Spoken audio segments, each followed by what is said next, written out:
successful CEO collapses in a park, his heart failing as hundreds of people walk past without stopping. But two 5-year-old black girls refuse to let a stranger die alone. What happens next will shatter everything you think you know about family love and who really saves whom in this world. This heartwarming story proves that sometimes the smallest hands carry the biggest hearts, and that real wealth isn't measured in dollars, but in the courage to care when no one else will. Where are you watching from today, and what time is it in your corner of the world right now? Nathan Bell had always believed that success was measured in the predictable rhythm of boardroom meetings, quarterly reports, and the satisfying weight of signed contracts that added another zero to his company's bottom line. At 40 years old, he was the kind of CEO who arrived at his office before sunrise and left long after the cleaning crew had finished their rounds, his days mapped out with the precision of a Swiss timepiece. His penthouse apartment overlooked the city's financial district, a testament to 2 decades of calculated decisions and ruthless efficiency. Yet for all its floor-to-ceiling windows and minimalist design, it felt more like a museum than a home. Nathan had convinced himself that this isolation was the price of leadership, that emotional distance was simply another tool in his arsenal of success. But on this particular Tuesday afternoon in late September, something inexplicable drew him away from his corner office and toward the tree-lined paths of Fairfield Park. He couldn't explain why he had canceled the 3:30 merger meeting with the Henderson Group, a deal worth $12 million that his assistant had spent weeks coordinating. When pressed for a reason,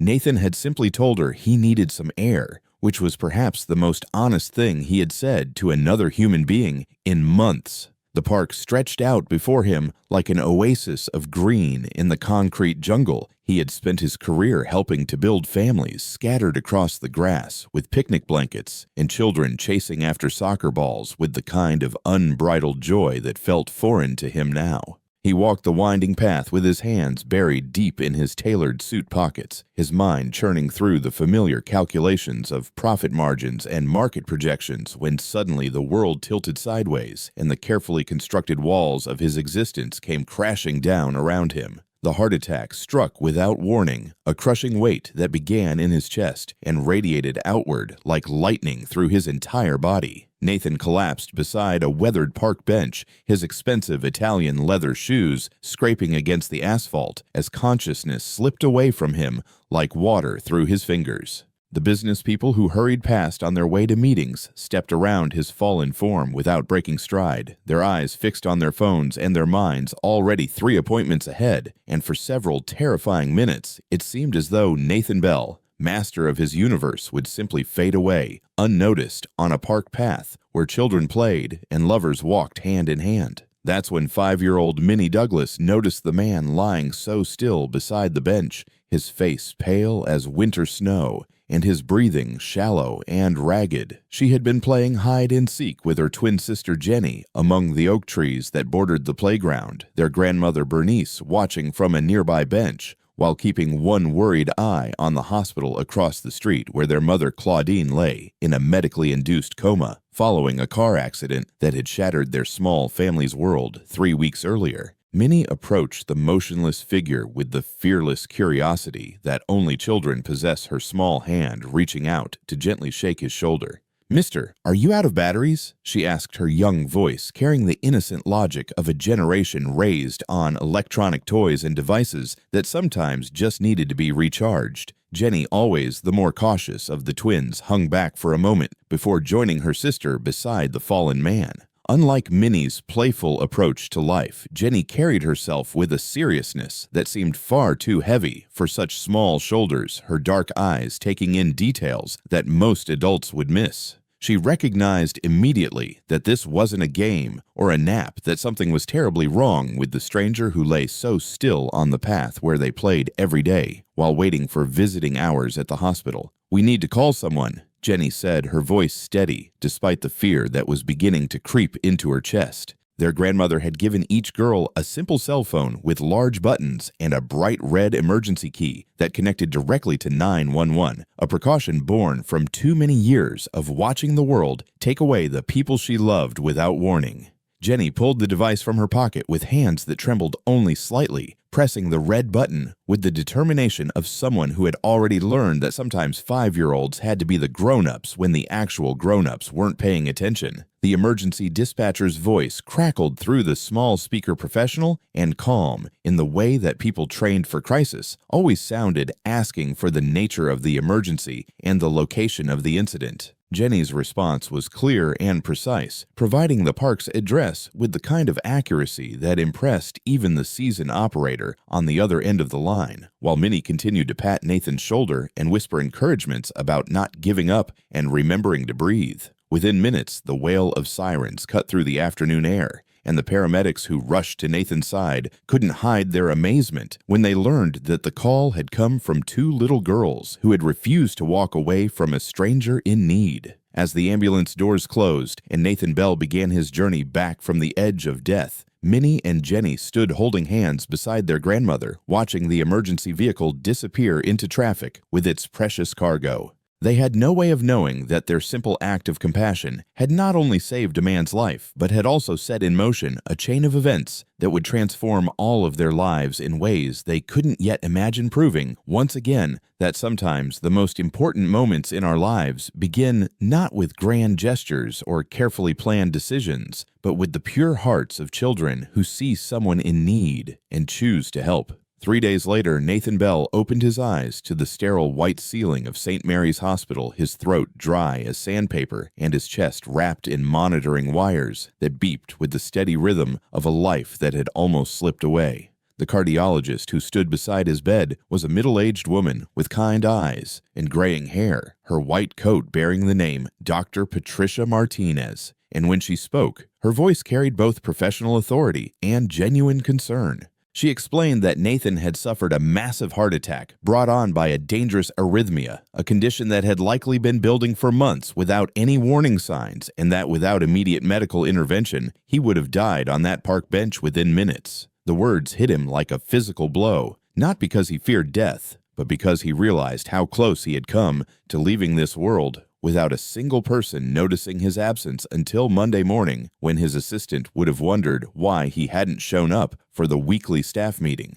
If it hadn't been for that emergency call, Dr. Martinez continued, her pen clicking against her clipboard as she reviewed his chart. You wouldn't have made it. Whoever called 911 saved your life, Mr. Bell. You owe them everything. The memory came flooding back in fragments, the crushing pain in his chest, the feeling of falling into darkness, and then something else. Something that seemed almost impossible to believe. He remembered small hands touching his shoulder, a child's voice asking if he was out of batteries, and the sound of another young voice speaking clearly and calmly to an emergency dispatcher. Nathan had built his fortune on facts and figures, on quantifiable data that could be analyzed and leveraged, but this memory felt different, softer somehow, like trying to hold on to a dream after waking. He asked Dr. Martinez if she knew anything about the people who had called for help, and she smiled in a way that suggested she had been waiting for this question. 2 little girls, she said, and Nathan could see the admiration in her expression.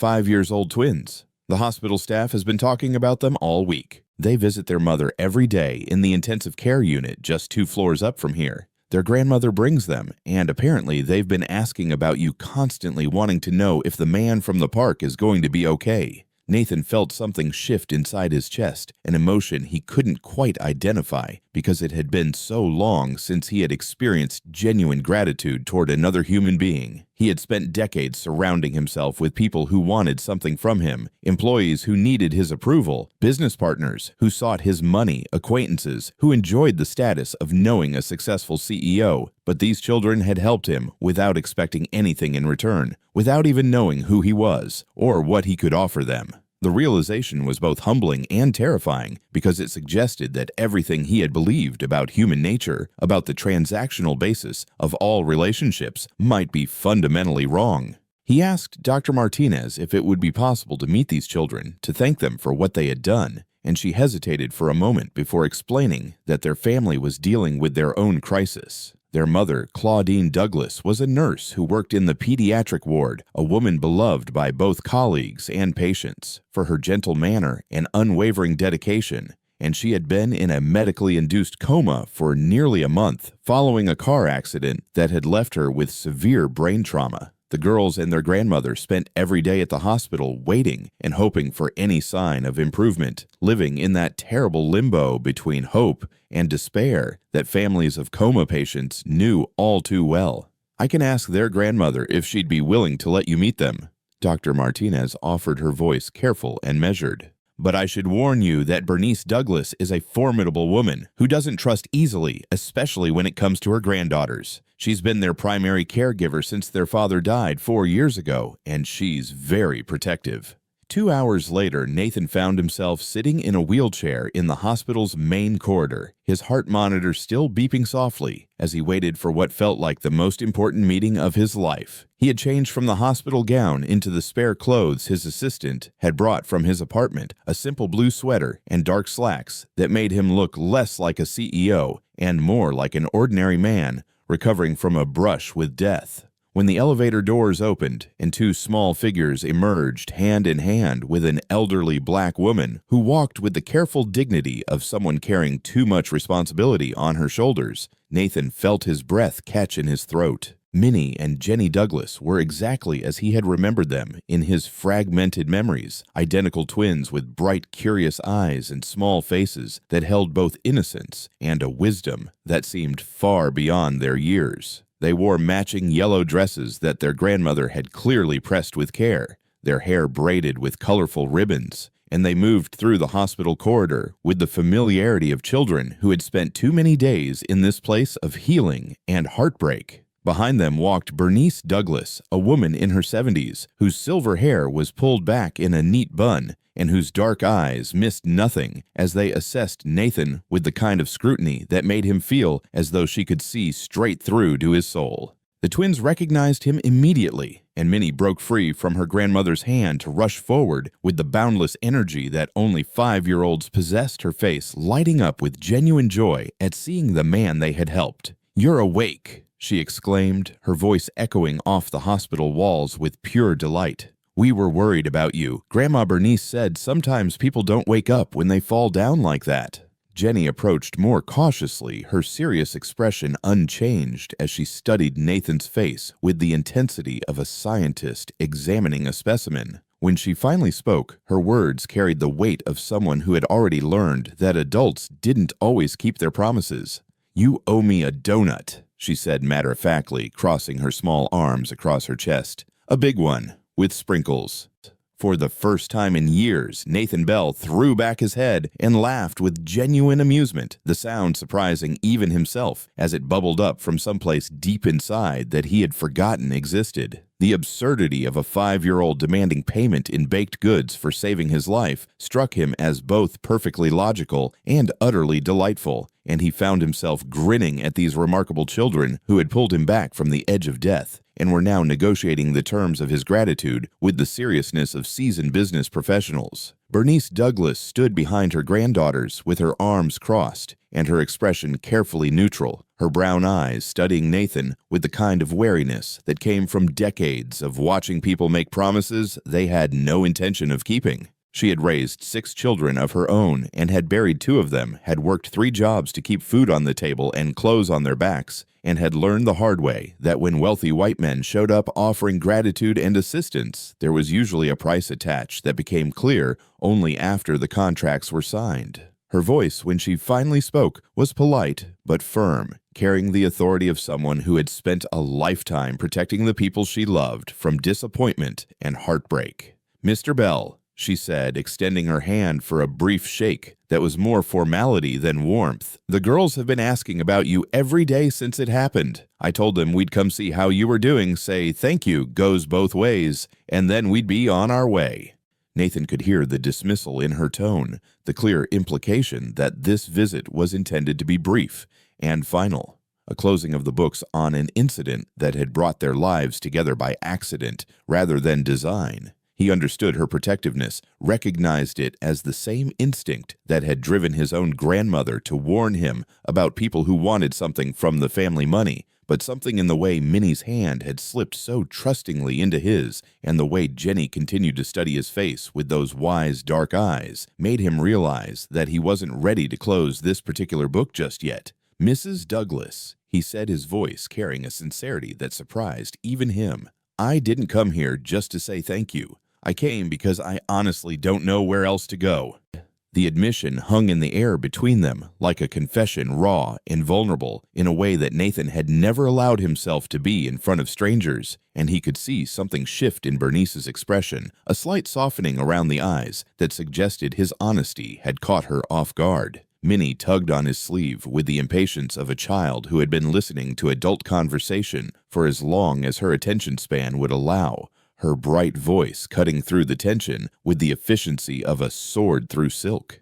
"Can we show you our coloring books?" she asked, bouncing on her toes with excitement. "We have a whole bunch of them, and Jenny drew a picture of you sleeping on the ground, but she made you look like a giant because she couldn't remember how big you really were."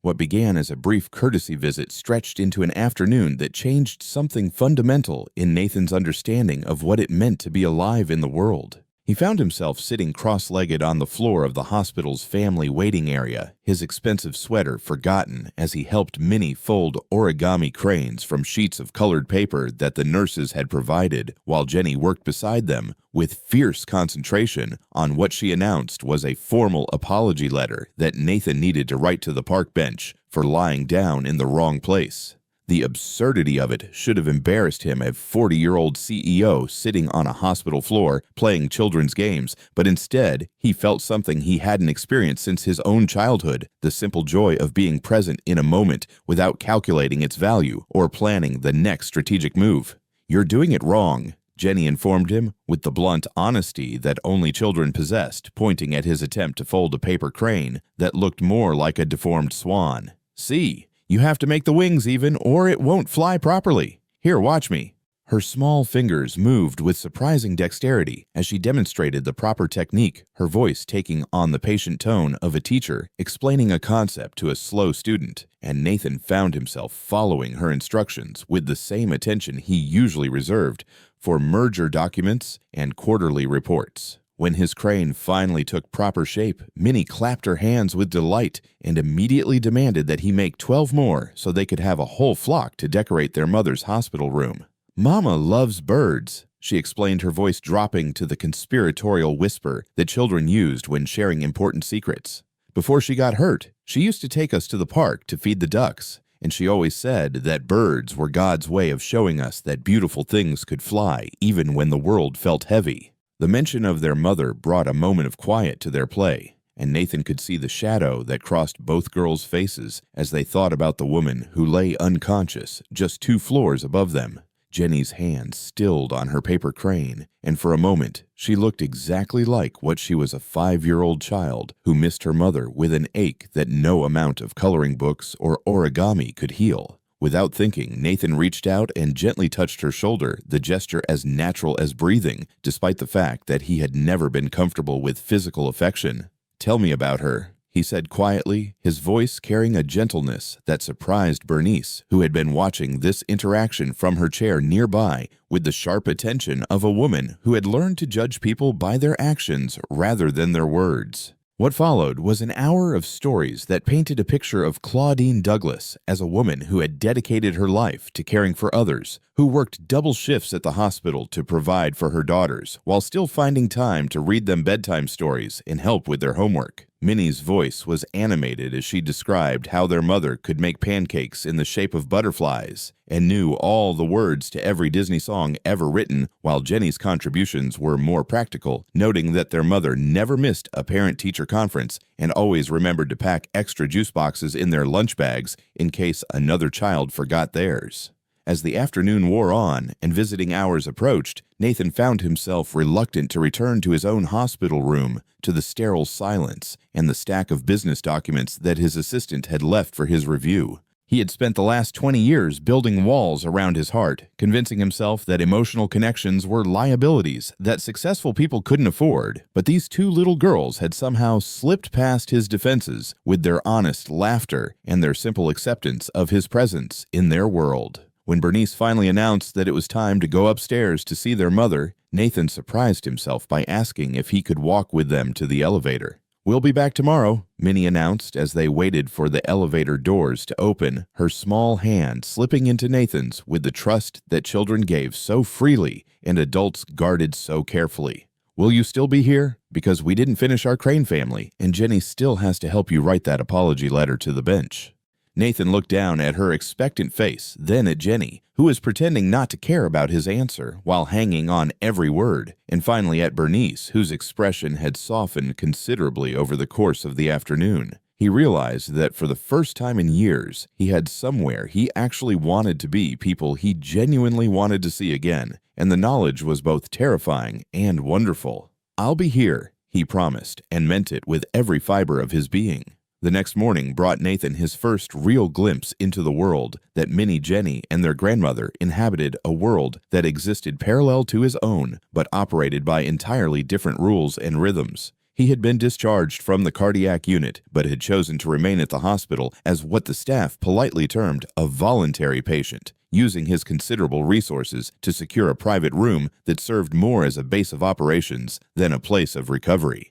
When Bernice arrived with the twins at precisely 9 o'clock, Nathan was waiting in the lobby with a box of donuts from the city's most expensive bakery, each one carefully selected to meet Jenny's specifications for size and sprinkle coverage. "You remembered?" Jenny said with surprise, her serious little face lighting up with the first genuine smile Nathan had seen from her, and he realized that this child had probably learned not to expect adults to follow through on their promises. "A deal is a deal," Nathan replied, offering her the pick of the selection, and watched as she chose a chocolate donut with rainbow sprinkles that was nearly as large as her small hand, while Minnie selected one covered in pink frosting and declared it the most beautiful thing she had ever seen. As they made their way through the hospital corridors toward the intensive care unit, Nathan began to understand the daily routine that had become the framework of this family's existence. They stopped first at the nurse's station, where Bernice checked for any updates on Claudine's condition, her face maintaining a careful mask of hope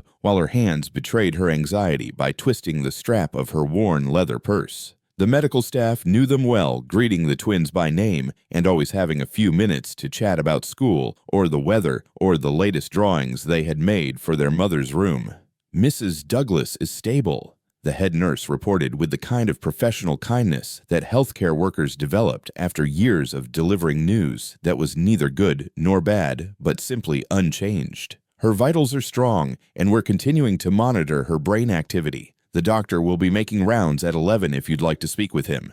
Nathan followed at a respectful distance as they walked down the long corridor toward Claudine's room, passing other families who were living their own versions of this same awful waiting game, and he began to piece together the story of what had happened to tear this family apart. Bernice shared the details reluctantly, her voice carefully controlled, as she explained that Claudine had been driving home from a double shift at the hospital when a drunk driver had run a red light and slammed into her car with enough force to leave her with a traumatic brain injury that had kept her unconscious for nearly 6 weeks. "The man who hit her walked away without a scratch," Bernice said, her voice tight with the kind of anger that came from watching injustice play out in real time. 42 years old, 3 previous DUI arrests, and he gets to go home to his family while mine fights for her life.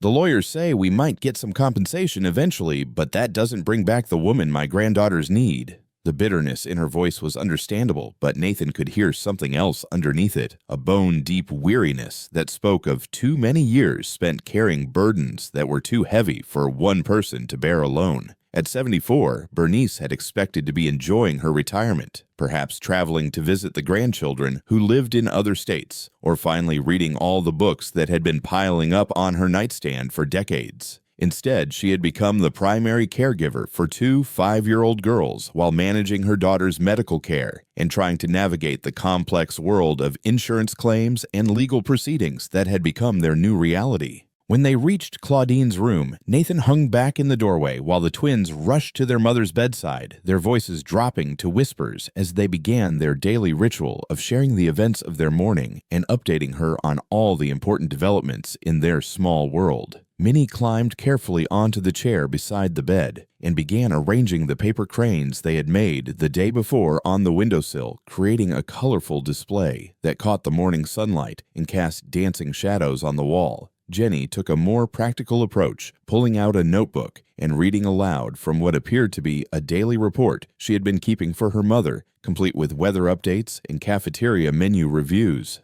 "The meatloaf yesterday was terrible, Mama," she reported seriously, her small hand resting on Claudine's arm as though she might feel her mother's response through touch.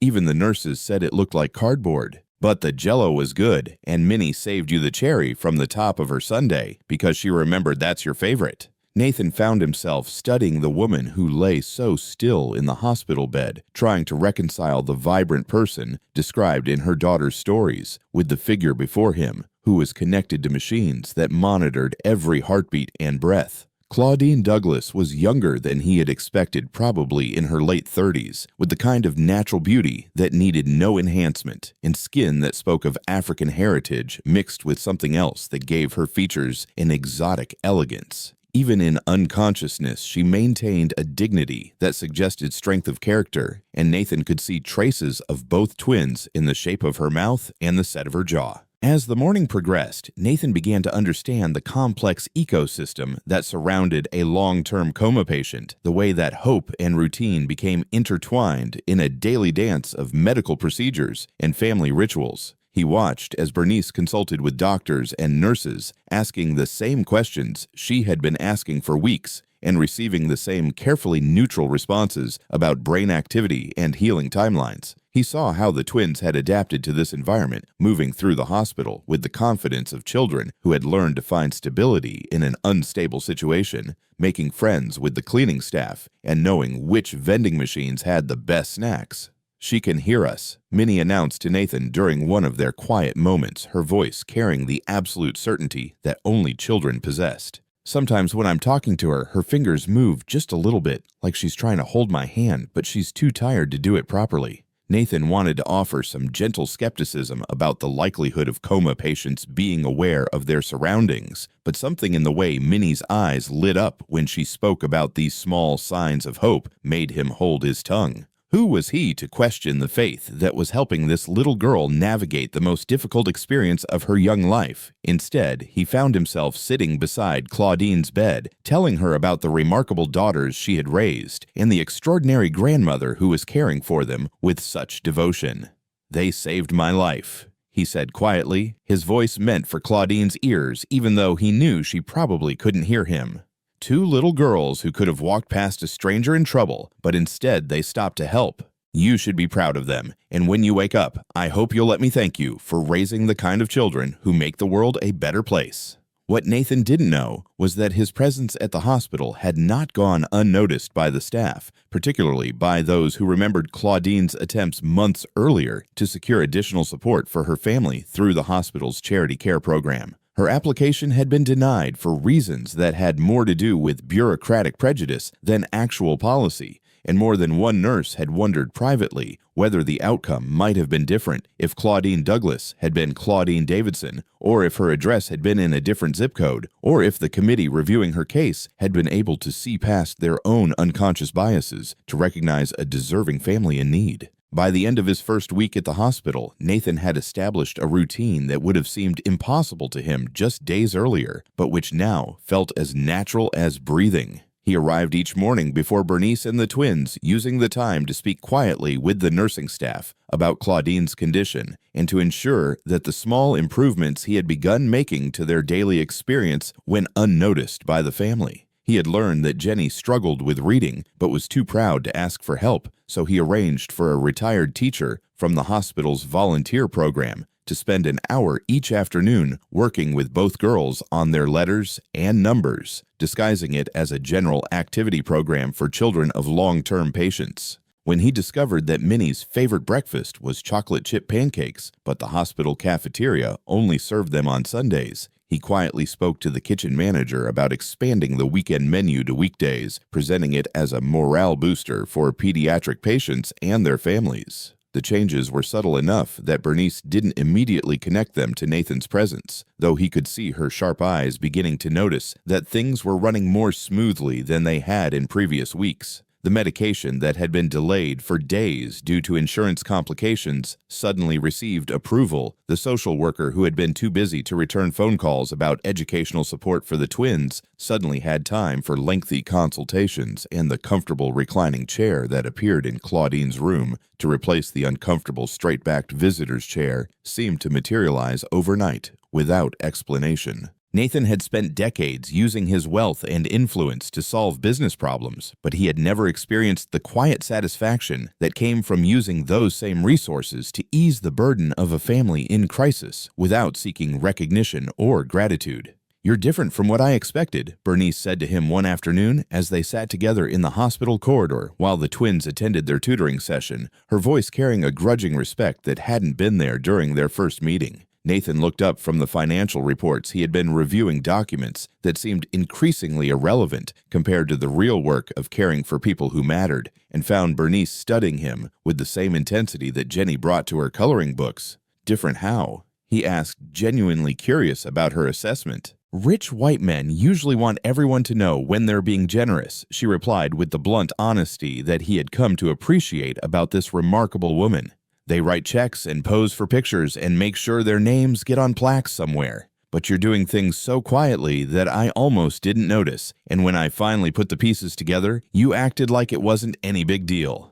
The observation struck him more deeply than he had expected because it forced him to confront the truth about his motivations. For the first time in his adult life, Nathan was helping people without calculating the return on investment, without considering how the gesture might benefit his reputation or advance his business interests. The joy he felt when Minnie threw her arms around his waist in greeting each morning, or the pride that swelled in his chest when Jenny successfully sounded out a difficult word, had nothing to do with profit margins or market positioning, and everything to do with the simple human pleasure of being needed and valued for who he was, rather than what he could provide. That evening, as visiting hours drew to a close and the twins prepared to leave with their grandmother, Jenny approached Nathan with the serious expression that indicated she had something important to say. She climbed onto the chair beside his hospital bed and studied his face with the intensity of a scientist examining a particularly interesting specimen, her dark eyes reflecting a wisdom that seemed far beyond her 5 years. "Are you going to disappear when we don't need you anymore?" she asked, her voice carefully neutral, but her hands twisted in her lap in a way that betrayed her anxiety. The question hit Nathan like a physical blow because it revealed how much these children had already learned about the temporary nature of adult attention, about the way that people could come into their lives offering help and friendship only to vanish when the crisis passed or their interest waned. He realized that Jenny was protecting herself by asking the hard question up front, by establishing whether this relationship had an expiration date so she could guard her heart accordingly. "I'm not going anywhere," Nathan said, his voice carrying a conviction that surprised even him. "I'll be here tomorrow and the day after that, and as long as you want me around." Jenny studied his face for a long moment, searching for any sign of deception or false promise, and Nathan found himself holding his breath as he waited for her verdict. When she finally nodded and allowed herself to lean against his shoulder, he felt a weight settle around his heart that was both terrifying and wonderful, the weight of responsibility for people who had chosen to trust him with their vulnerability. Minnie, who had been listening to this exchange while pretending to organize her crayons, looked up with the bright smile that could chase away shadows and declared that Nathan was now officially part of their family, whether he liked it or not, and that families didn't disappear just because things got difficult. Her simple acceptance of his permanent place in their world was both humbling and empowering. And Nathan realized that he had found something he hadn't even known he was looking for, a place where he belonged, not because of what he had accomplished, but because of who he was choosing to become. 7 weeks and 3 days after the accident that had torn their world apart, Claudine Douglas opened her eyes just as the morning sun was streaming through the windows of her hospital room, casting golden light across the colorful paper cranes that decorated every available surface, and the carefully tended collection of get-well cards that covered the walls like wallpaper made of hope. Minnie was the first to notice the change, her sharp eyes catching the slight movement of her mother's fingers as consciousness slowly returned to the woman who had been absent from their lives for what felt like an eternity, but had actually been less than 2 months. "Mama's moving," she shrieked with a volume that brought nurses running from 3 different directions, her small body practically vibrating with excitement as she pointed at her mother's hand where the fingers were indeed flexing slowly as though testing their connection to a brain that was just beginning to remember how to control them. Nathan, who had been sitting in the corridor reviewing quarterly reports that held none of their former urgency, heard Minnie's shout and felt his heart rate spike in a way that had nothing to do with his recent cardiac episode, and everything to do with the knowledge that the next few minutes would determine whether this family's long nightmare was finally ending or simply entering a new phase of uncertainty. He set aside his documents and moved quickly toward Claudine's room, but stopped just outside the doorway when he saw the intimate tableau unfolding within Bernice, gripping her daughter's hand with tears streaming down her weathered cheeks, Jenny standing frozen beside the bed, as though afraid that any sudden movement might cause her mother to slip back into unconsciousness, and Minnie chattering away with the unstoppable excitement of a child whose prayers had finally been answered. "Mama, you missed everything," Minnie was saying, her words tumbling over each other in her eagerness to catch her mother up on 7 weeks of accumulated news. "Jenny learned to read 3 new books, and I can make paper cranes now, and there's a man named Nathan who saved our life, just like we saved his life, and Grandma Bernice says, you're going to be okay, but we weren't sure, because you slept for so long that we thought maybe you forgot how to wake up." Claudine's eyes moved slowly around the room, taking in the familiar faces of her family and the unfamiliar decorations that spoke of weeks spent in this place she didn't remember coming to. And when she tried to speak, her voice was barely a whisper, rusty from disuse but unmistakably hers. "How long?" She managed to ask the 2 words, carrying the weight of a woman who understood instinctively that significant time had passed and that the world she was waking up to might be different from the one she had left behind. 7 weeks, baby girl," Bernice said, her voice thick with emotion, as she smoothed her daughter's hair back from her forehead with the gentle touch of a mother who had never stopped believing this moment would come. "You've been sleeping for 7 weeks, but the doctors said your brain was healing itself, and we never stopped talking to you because we knew you could hear us." Nathan remained in the doorway, feeling like an intruder in this deeply personal moment of reunion and recovery. But when Claudine's gaze swept the room and landed on his unfamiliar face, he saw her expression change from confusion to curiosity to something that might have been recognition, though he knew that was impossible since they had never met before her accident. "You must be Nathan," she said, her voice growing slightly stronger with each word as though the act of speaking was helping her remember how to be fully present in the world. "My babies have been telling me about you for weeks, even when I couldn't answer back." The simple acknowledgement hit Nathan with unexpected force because it confirmed what Minnie had insisted all along, that Claudine had been aware on some level of the conversations taking place around her bed, that she had been listening to her daughter's daily reports about the man who had become such an important part of their routine. He stepped into the room hesitantly, unsure of his place in this moment of family celebration, but drawn forward by Claudine's gentle smile and the way her eyes seemed to see right through to his soul.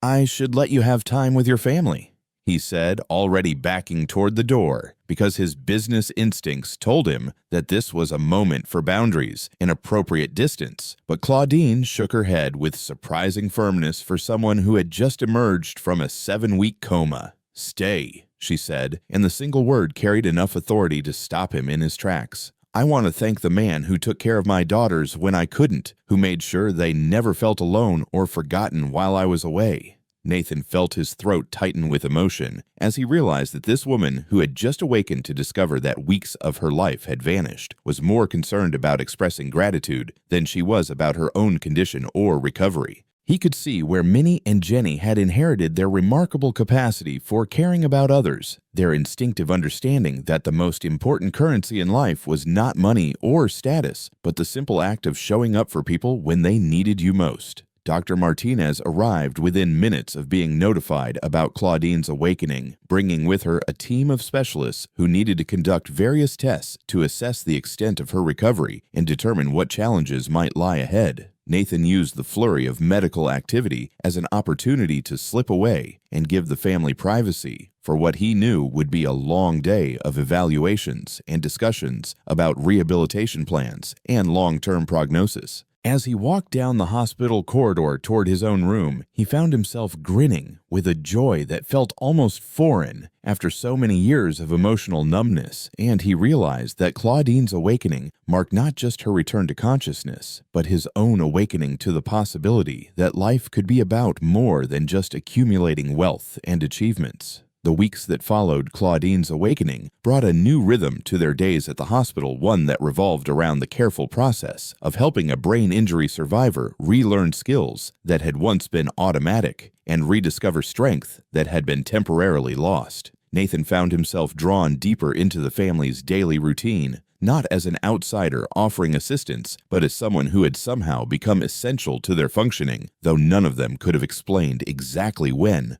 or how that transformation had occurred. He was there when Claudine struggled through her first physical therapy session, her legs shaky and uncertain after weeks of disuse, and he was there when she successfully completed her first cognitive assessment, her mind sharp despite the trauma it had endured. Claudine's recovery was remarkable by medical standards, but frustratingly slow by the standards of someone who had always been independent and self-sufficient, and Nathan watched with growing admiration as she approached each challenge with the same gentle determination that her daughters displayed in everything they did. She didn't complain about the headaches that left her pale and exhausted, or the way that simple tasks like remembering what she had eaten for breakfast sometimes required tremendous effort, or the fact that her left hand trembled slightly when she tried to write, making her normally neat handwriting look like that of a child just learning to form letters. "The doctors say it's normal," she told Nathan one afternoon as they sat together in the small courtyard behind the hospital watching Minnie and Jenny chase butterflies among the carefully tended flower beds while Bernice dozed in a nearby chair. "They say that traumatic brain injuries affect everyone differently and that I'm actually healing faster than they expected. But it's hard to be patient with yourself when you know you used to be able to do things that now feel impossible." Nathan understood that frustration more than she might have realized because his own recovery from the heart attack had involved a similar process of accepting limitations and rebuilding strength gradually rather than demanding that his body immediately return to its previous level of performance. He had learned to listen to the doctors who insisted that stress management and lifestyle changes were not suggestions, but requirements for preventing another cardiac episode, and he had discovered that slowing down didn't necessarily mean losing ground. "Maybe that's the point," he said, his voice thoughtful as he watched her struggle to open a water bottle with hands that didn't quite have their former coordination. "Maybe we're not supposed to go back to exactly who we were before. Maybe we're supposed to become something different, something better." Claudine looked at him with surprise, as though this perspective hadn't occurred to her, and Nathan realized that he was articulating something he had only recently begun to understand about his own transformation. The man who had collapsed in Fairfield Park 7 weeks earlier had been successful by every conventional measure, but had been slowly dying inside from loneliness and lack of purpose, while the man sitting in this hospital courtyard had found something worth living for in the simple act of caring about people who had no obligation to care about him in return. Their conversations during those quiet moments became the foundation of something deeper than gratitude or circumstance, a genuine connection between two people who had both learned that survival sometimes required accepting help from unexpected sources. Nathan found himself sharing stories about his childhood and his business successes and his fears about the future with an openness that would have terrified him just weeks earlier, while Claudine spoke about her dreams for her daughters and her grief over losing her husband and her determination to rebuild their life in whatever form it needed to take. "I used to think I had to do everything alone," she admitted during one of their evening talks after the twins had fallen asleep in the family room and Bernice had gone home to rest in her own bed for the first time in weeks. "Even when Marcus was alive, I felt like I was the one who had to hold everything together, make all the plans, solve all the problems. Maybe that's why this accident happened to teach me that it's okay to let other people help carry the load." Nathan wanted to argue with her about the idea that she was somehow responsible for being hit by a drunk driver, but he could see that she wasn't talking about blame or fault, but about the deeper question of how people learn to trust others with their vulnerability. He had spent most of his adult life believing that independence was strength and that needing other people was weakness, but watching this family navigate crisis together had shown him that real strength sometimes meant admitting that you couldn't do everything alone. The evening when Claudine was finally cleared to return home marked both an ending and a beginning, the close of one chapter in their relationship and the opening of another that would require all of them to figure out how to maintain the connections they had built within the artificial environment of the hospital. Nathan had assumed that his role in their lives would naturally diminish once the medical crisis passed, and Claudine was able to resume her responsibilities as a mother and provider. But when he mentioned this assumption to Bernice, she gave him the kind of look that suggested he was being deliberately obtuse. "That woman has been taking care of other people her whole life," Bernice said with the bluntness that Nathan had come to expect from her. "Her husband, her patients, her children, me when I started getting too old to manage everything on my own. She's never had anyone take care of her the way you've been doing, and I'll be damned if I'm going to let her go back to carrying all that weight by herself, just because the doctors say she's ready to leave the hospital." The conversation took place in the hospital corridor while Claudine was having her final consultation with the neurologist, and Nathan could see through the open doorway that she was listening intently to instructions about follow-up appointments and warning signs to watch for her notebook open as she carefully wrote down everything the doctor was telling her, despite the fact that her left hand still trembled slightly when she concentrated on fine motor tasks. She looked up at that moment and caught his eye through the doorway, and the smile she gave him was warm enough to melt the carefully constructed walls around his heart. That night, as Nathan helped carry the twins' accumulated artwork and the dozens of paper cranes to Bernice's car, he realized that he was more nervous about this transition than he had been about any business deal in his career, because for the first time in his life, he had something to lose that couldn't be replaced or rebuilt if things went wrong. Claudine approached him as he was loading the last box into the trunk, her movements still careful, but much steadier than they had been even a week earlier. And when she spoke, her voice carried the kind of sincerity that made him understand why her patients and colleagues loved her so much. "I don't know how to thank you for what you've done for us," she said, her hand resting lightly on his arm in a gesture that was both grateful and intimate. "You gave my children stability when their world was falling apart, and you gave my mother support when she was carrying more than any person should have to bear alone. But more than that, you gave all of us hope that there are still good people in the world who show up when they say they will and who don't disappear when things get difficult." Nathan felt something shift in his chest as he looked down at this remarkable woman who had just thanked him for doing what felt like the most natural thing in the world, and he realized that they were standing at a crossroads that would determine whether the connection they had built would survive the transition from crisis to everyday life. When he spoke, his voice carried a conviction that surprised even him with its certainty. "This isn't ending, Claudine," he said, using her name for the first time with the familiarity of someone who had earned the right to do so. "Whatever comes next, we're going to face it together because that's what families do, and somewhere along the way, that's what we became." The call came on a Thursday morning in late November when the first frost had painted the hospital windows with delicate ice crystals, and Nathan was reviewing architectural plans for a community center he had decided to build in Fairfield Park, right near the bench where his old life had ended and his new one had begun. His phone rang with Claudine's number, but when he answered, it was Jenny's voice. He heard small and frightened in a way that made his blood run cold, because this child who had faced every challenge with remarkable composure was now barely holding back tears. "Nathan, you need to come to Grandma Bernice's house right now." She said her words careful and measured, despite the tremor in her voice. "Something happened to her, and the ambulance people are here, but Mama is crying, and I don't know what to do, and Minnie won't stop asking questions that nobody wants to answer." Nathan was in his car before Jenny finished speaking, his heart pounding with the familiar rhythm of crisis as he navigated the morning traffic toward the modest two-story house in the Riverside neighborhood where Bernice Douglas had lived for 43 years, raising her children and grandchildren and serving as the anchor that kept her family grounded through every storm life had thrown their way. He arrived to find 2 paramedic units and a police car parked outside the house, their flashing lights casting red and blue shadows across the front yard where Bernice had spent countless hours teaching Minnie and Jenny to plant flowers and rake leaves and appreciate the simple satisfaction of keeping something beautiful alive in a world that often seemed determined to destroy the things people loved most.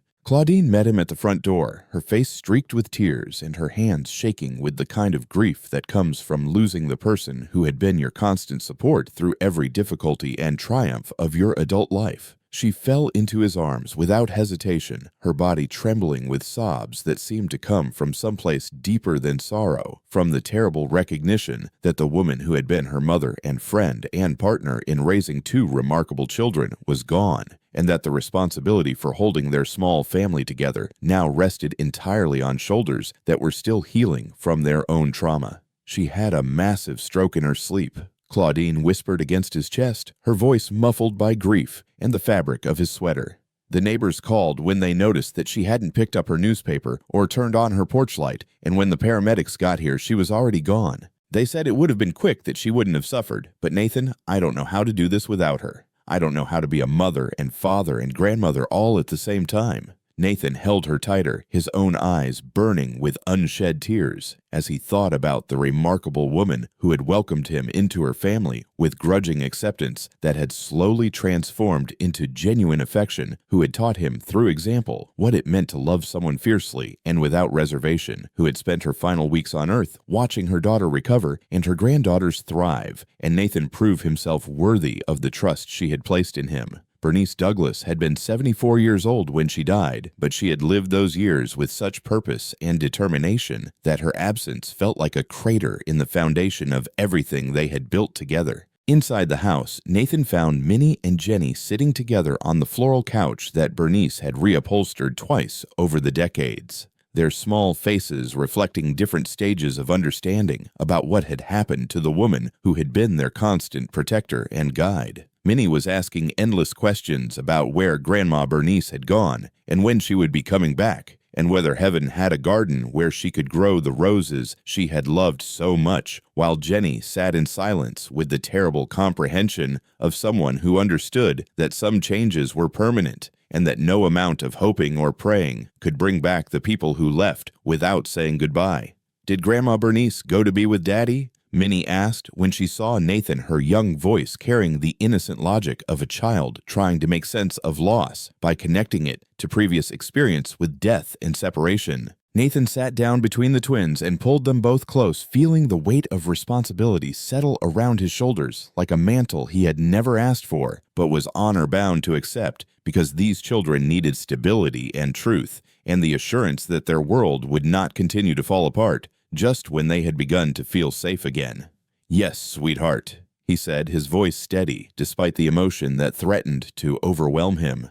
"Grandma Bernice went to be with your daddy, and they're both watching over you and your mama and making sure you're never alone, even when it feels like everything is changing too fast to understand." Jenny looked up at him with eyes that seemed far too old for her 5-year-old face, and when she spoke, her words carried the weight of someone who had already learned that adults couldn't always protect children from the harsh realities of life, but who was still willing to trust that some adults would try their best anyway. "Are you going to leave now, too?" she asked, her voice barely above a whisper, as she voiced the fear that Nathan could see written in both girls' expressions, the terrible anxiety that comes from watching the most important people in your life disappear without warning. Nathan felt something break open in his chest as he realized that these children, who had already lost their father and nearly lost their mother and now had lost their grandmother, were bracing themselves for another abandonment, preparing to say goodbye to yet another adult who had become essential to their sense of security and belonging. The thought of walking away from them now, when they needed him most, was so repugnant that it made him physically ill, and he understood with perfect clarity that he had reached the point of no return in his relationship with this family, that they were his responsibility now in every way that mattered. "I'm not going anywhere," he said, his voice carrying a conviction that seemed to surprise even Claudine, who had been listening from the doorway with tears streaming down her face. "We're going to figure this out together, all of us, because that's what families do when things get difficult. We don't run away, and we don't give up, and we don't let go of each other no matter what happens. The weeks following Bernice's funeral brought changes that none of them had anticipated, but all of them seemed to accept with the natural adaptability that comes from having already survived so much disruption and loss. Nathan found himself spending more time at Claudine's apartment than at his own penthouse, not because anyone had asked him to, but because it felt wrong to leave them alone to navigate the complicated process of grieving while simultaneously adjusting to a new family dynamic that no longer included the woman who had been their foundation for so many years. His expensive suits hung forgotten in his downtown closet while he learned to function in a world of cartoon character breakfast plates and bedtime stories and homework assignments that required patience he hadn't known he possessed. The transition wasn't always smooth because grief has its own timeline that doesn't conform to practical considerations or the need to maintain normal routines for children who were too young to understand why the adults in their lives sometimes cried without warning or stared off into space as though they were seeing ghosts. Claudine struggled with waves of sorrow that would strike without warning, leaving her temporarily unable to function while she processed the reality that she would never again be able to call her mother for advice or share the small victories and defeats of daily life with the woman who had been her closest friend and strongest supporter. During these moments, Nathan stepped in to handle whatever needed handling, whether it was making dinner or helping with homework, or simply sitting quietly with Minnie and Jenny while their mother worked through her emotions in the privacy of her bedroom. "I don't know how to be the grown-up all the time," Claudine confessed to him one evening after the twins had finally fallen asleep, following a particularly difficult day when Minnie had refused to eat anything but chocolate cookies, and Jenny had announced that she didn't want to go to school anymore because it was too hard to concentrate when she kept thinking about Grandma Bernice not being there to pick them up. Nathan looked up from the stack of insurance forms he had been helping her organize documents related to Bernice's final expenses and the complicated process of transferring ownership of the house where she had lived for more than 4 decades, and saw the exhaustion etched in every line of Claudine's face. She had been trying to be strong for everyone else while dealing with her own grief, and the effort was taking a toll that showed in the dark circles under her eyes and the way her hands trembled when she thought no one was looking. "You don't have to be the grown-up all the time," he said, setting aside the paperwork and giving her his full attention. "That's why I'm here to share the load when it gets too heavy for one person to carry alone." The simple statement seemed to surprise her, as though the idea of genuine partnership in raising children was foreign to her experience, and Nathan realized that even during her marriage, she had probably been the one who handled most of the daily responsibilities, while her husband focused on his career and other priorities. The thought made him angry on her behalf, not because he judged her late husband, but because he could see how deeply she had internalized the belief that asking for help was a sign of weakness rather than wisdom. Their relationship during this period was complicated by grief and responsibility and the growing awareness that they were becoming something more than friends who had been thrown together by circumstance, but neither of them seemed ready to name what was developing between them or to discuss what it might mean for their future. Instead, they fell into a routine that felt natural, despite its unconventional nature, with Nathan handling morning duties while Claudine focused on her physical therapy appointments and gradual return to work, and both of them sharing evening responsibilities that ranged from cooking dinner to mediating disputes between twins who were processing their loss in very different ways. Minnie dealt with Bernice's death by talking constantly about her memories of their grandmother, creating elaborate stories about what Grandma Bernice was doing in heaven, and insisting that they set an extra place at the dinner table just in case she decided to visit, while Jenny retreated into herself and began displaying the kind of hypervigilance that comes from having learned too young that the people you love can disappear without warning. Nathan found himself adapting his communication style to meet each girl's needs, engaging with Minnie's imaginative coping mechanisms while providing Jenny with the consistent presence and gentle patience she needed to begin trusting that he wouldn't abandon them the way death had forced others to do. "You're getting good at this," Claudine observed one evening as she watched him help Jenny with a reading assignment while simultaneously listening to Minnie's detailed report about the butterfly she had seen during recess and what she thought it meant about messages from heaven. Nathan looked up from the children's book he had been reading aloud, surprised by the compliment, because he still felt like he was improvising his way through every challenge and hoping that his instincts would prove adequate for the enormous responsibility of helping to raise two children who had already experienced more loss than most adults. He had no training in child psychology or education or any of the other areas that seemed relevant to his new role. But he was learning that love and consistency could compensate for a lot of inexperience if you were willing to pay attention and adapt as you went along.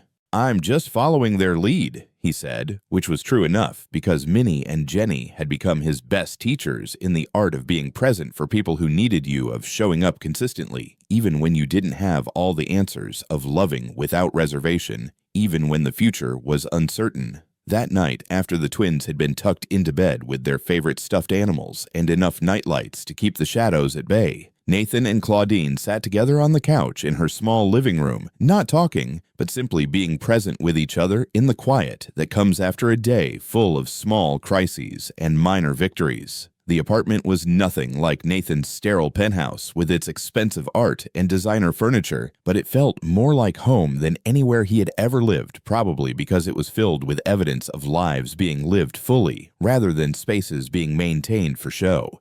"I think I'm falling in love with you," Claudine said suddenly, her voice so quiet that Nathan almost missed the words that changed everything between them. And when he turned to look at her, he saw vulnerability and hope and fear all mixed together in her expression.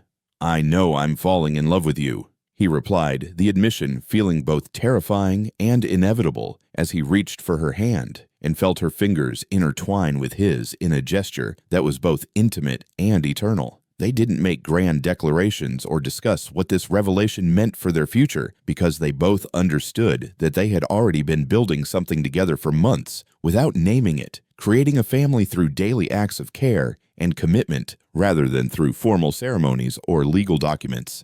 What they had was deeper than romance and more practical than passion, though it contained elements of both. And Nathan realized that he had finally found what he had been searching for without knowing it, a place where he was valued, not for what he could provide, but for who he was willing to become. Spring arrived in Fairfield Park with the kind of gentle persistence that makes people believe in renewal, and second chances painting the oak trees with new leaves and filling the air with the sweet scent of blooming dogwoods and the sound of children's laughter echoing across the playground, where Minnie and Jenny had first learned that sometimes the most important thing you can do is help a stranger in need. 6 months had passed since Bernice's death, and the four of them had settled into a routine that felt as natural as breathing, with Nathan officially moving into the apartment that had become home in every way that mattered and taking on the legal responsibilities of someone who intended to be a permanent part of this family's future, whether or not any government documents ever recognized his status as a stepfather to children who weren't biologically his, but belonged to him in every way that counted. The idea to return to the park had been Jenny's, spoken with the same quiet determination that characterized most of her important announcements, and when she explained that she wanted to show her mother the exact spot where everything had started, Nathan felt his throat tighten with emotion as he realized how much these children understood about the interconnectedness of their lives and the importance of acknowledging the moments that change everything.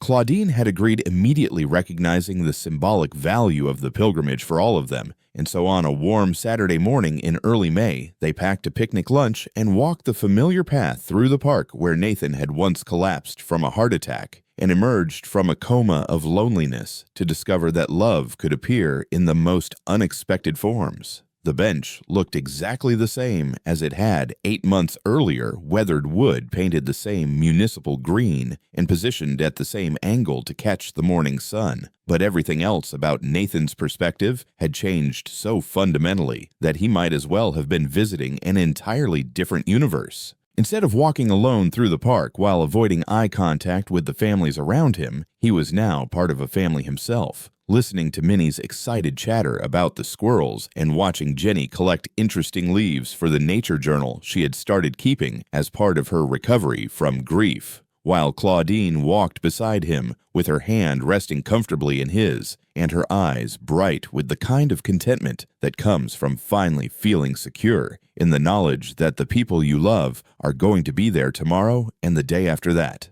"This is where you were lying," Minnie announced with the matter-of-fact tone she used for important historical information, pointing to a spot on the asphalt path that was marked by nothing more significant than a small crack in the pavement, but which represented the geographical center of the most important moment in Nathan's life. "You looked really scared, but Jenny said we had to help you anyway, because that's what you do when someone needs help." Nathan knelt down beside the spot she had indicated, his hand resting on the ground where he had lain dying, while strangers stepped around him without stopping, and felt a rush of gratitude so profound that it threatened to overwhelm him completely. He thought about the man he had been, then successful and isolated and convinced that independence was strength, and marveled at how completely his understanding of what mattered had been transformed by the simple act of allowing other people to care about him. "I was scared," he admitted, looking up at Minnie's earnest face, and then at Jenny, who was studying the scene with the intensity of someone memorizing details for future reference. "I was scared because I thought I was going to die without ever really living, without ever being part of something bigger than myself. But you two changed that when you decided not to walk away." Claudine squeezed his hand as he stood up, her touch conveying understanding and support, and the kind of love that doesn't need words to communicate its depth and permanence. She had heard the story of that day many times from both the twins and from Nathan himself, but seeing the actual location seemed to give it new meaning for her, connecting the abstract concept of their meeting to the concrete reality of a specific place and moment when fate had intervened to bring them together.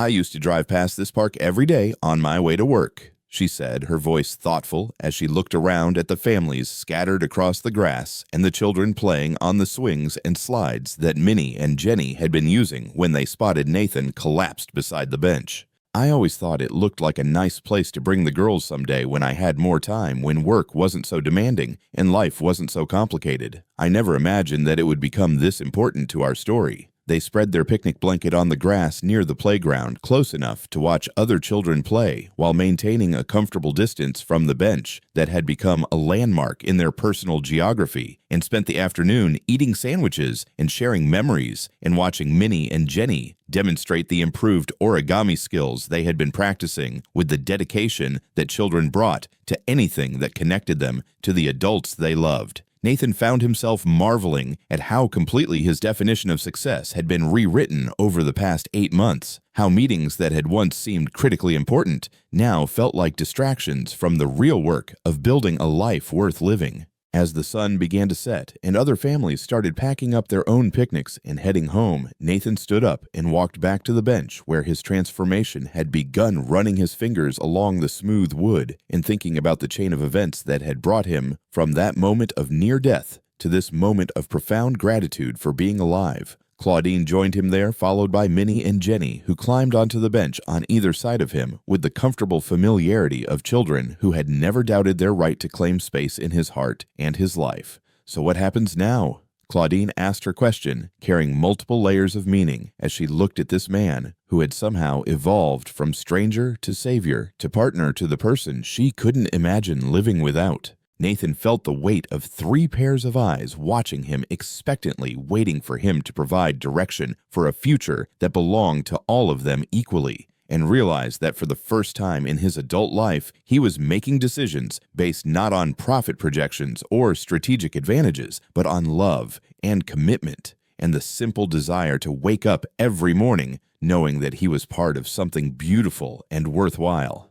"Now we go home," he said, pulling all 3 of them closer in an embrace that felt like a promise and a celebration and a new beginning all at the same time. "We go home together, and we keep being a family not because any piece of paper says we have to, but because we choose each other every single day." As they walked back through the park toward the car, Minnie skipping ahead, while Jenny held Nathan's hand with the trust that had taken months to develop but now seemed unshakable, Nathan realized that he had finally learned the difference between having a life and living one, between being successful and being fulfilled, between existing alone and belonging to something larger than himself. The man who had collapsed beside that bench 8 months earlier had been wealthy and powerful, but essentially dead inside, while the man walking through the park with his chosen family was rich in all the ways that actually mattered, and he knew with absolute certainty that he would rather have this complicated, messy, beautiful life than all the sterile perfection his money had ever been able to buy. Thank you for staying with Nathan, Claudine, Minnie, and Jenny's heartwarming story until the very end. What began as a tragic moment became a beautiful reminder that real wealth isn't measured in money, but in the love we share and the family we choose. Sometimes our greatest blessings come disguised as our darkest moments. Nathan's journey from lonely businessman to devoted father shows us that a wonderful life is built not on what we achieve alone, but on how we love and care for others. Two brave little girls proved that the smallest acts of kindness can create the most amazing stories of transformation. This inspirational story reminds us that family isn't always about blood. It's about choosing to stay, to love, and to show up for each other every day. Where in this beautiful world are you listening from? We'd love to hear from you. If this touching story moved your heart, please give it a like and subscribe for more real-life stories that celebrate the power of love and second chances. Thank you for being part of our Storytime community. See you soon for another wonderful story about the incredible resilience of the human spirit. Join us to share meaningful stories by hitting the like and subscribe buttons. Don't forget to turn on the notification bell to start your day with profound lessons and heartfelt empathy.